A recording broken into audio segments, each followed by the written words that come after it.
This is Dark Macek with Brutally Delicious, coming to the review of BloodBound's brand new album, Field of Swords.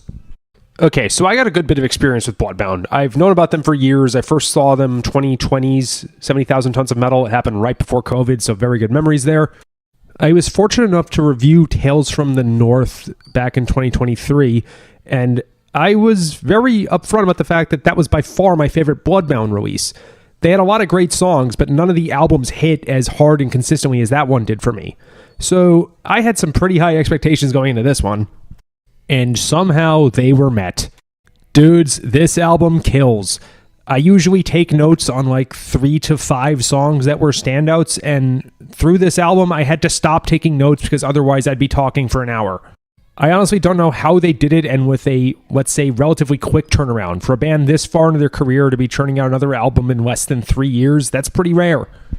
What's really interesting about this one is they seem to have made very good use of synths. Don't get me wrong, it still sounds like BloodBound, it's still power metal, they're still killing it. It's not even really a stylistic change, they're just introducing a new element that I don't think was there previously. It still sounds like power metal, it's just I think this time there's more synth in the melodies, whereas oftentimes the guitar would play it. And with that, let's talk about some songs. Opener, Field of Swords.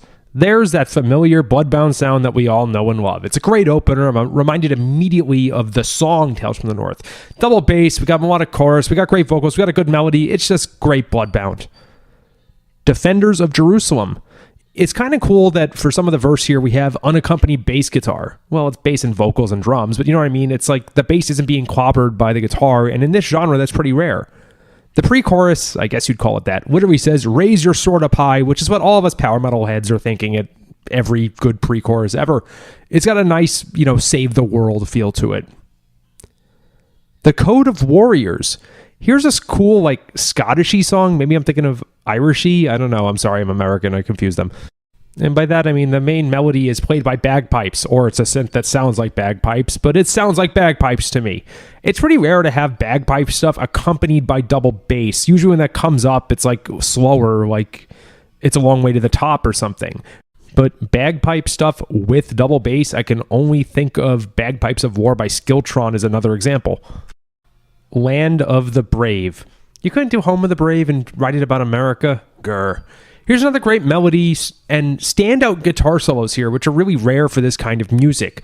When you have double bass drumming going all the time, it's kind of hard for the guitar to actually have breathing room, but they did it here.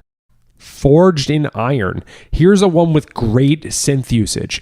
It's a really good melody, and I think it works better with the synths than it would have with guitars, so just good job expanding your songwriting, I guess.